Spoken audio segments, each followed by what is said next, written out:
And that includes old Europe, like Germany. And it's particularly true of Northern Europe, Scandinavia, that we have much less equality of opportunity. Now, the fact that market forces operate similarly in all countries, but the degree of inequality and the equality of opportunity are markedly different in different countries says something. It says it's not just market forces. Something else is going on, and that something else is how we shape market forces. Or to put it another way, markets don't exist in a vacuum. Our legal frameworks determine how markets work.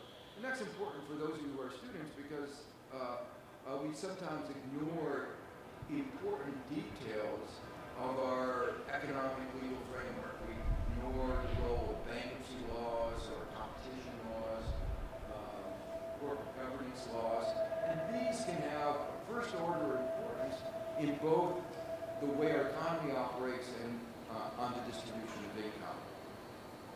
I'll come back and give you a few examples in a few minutes, but first I wanted to make two comments about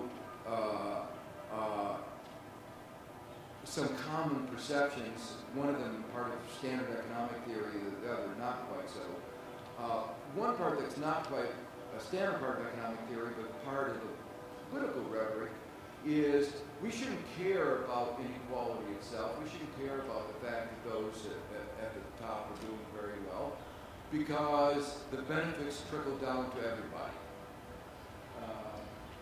This is called, if you know, trickle-down economics. In many ways, I wish it were true, because if it were true, given how much wealth is at the top, everybody would be very well off. But what's been happening in the United States, and again, some other countries, is that the inequality has grown to the point that while the top is doing very well, most Americans are not. When I say that, the median income now in the United States is the same as it was in 1995, 17 years ago. So the bottom half of America has not participated in any growth. And this was true even before the crisis. It's been made worse by the crisis, and I'll come back to that as well. So, and there are other numbers that are even worse. The median income of a full-time working male in the United States are lower than they were in 1968.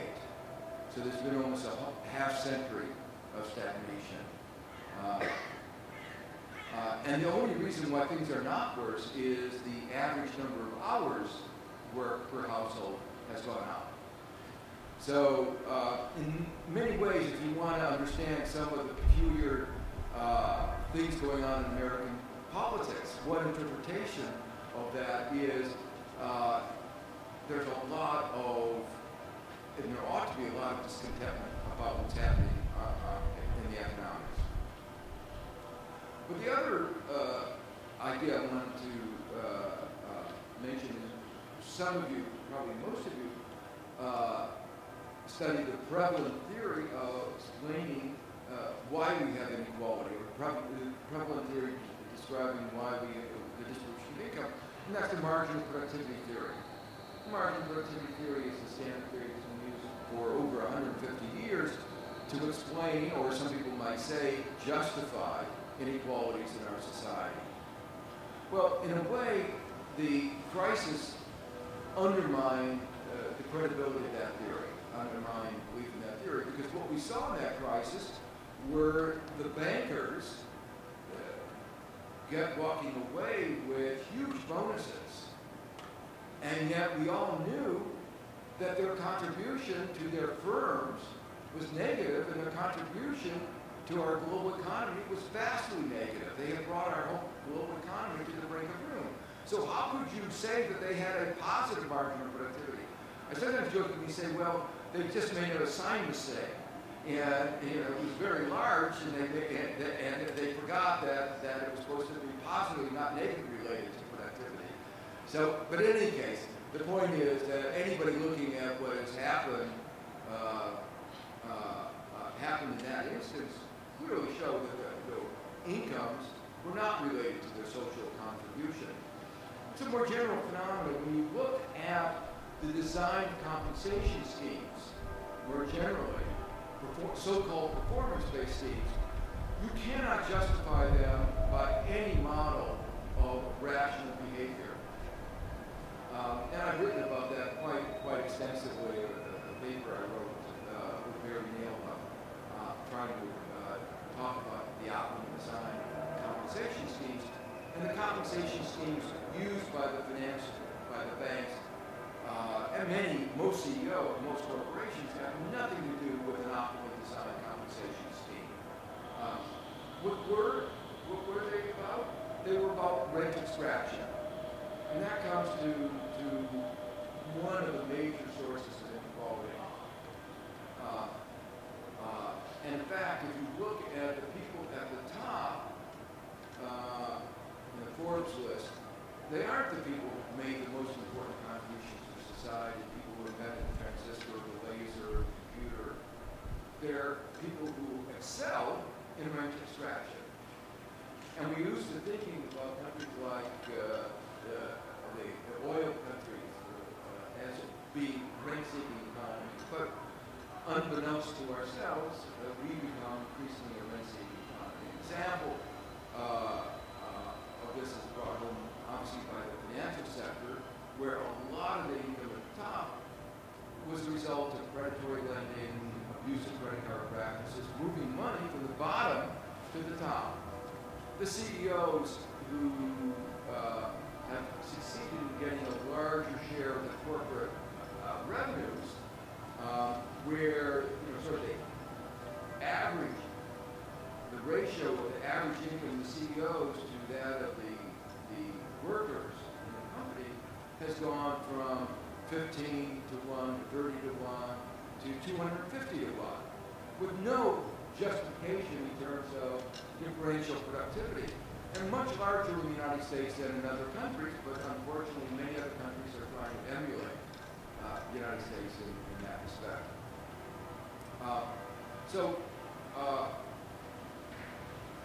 If you look through a whole host of other forms of rent seeking, monopoly power, people again look at the sources of income, disproportionate from rents of one form or another.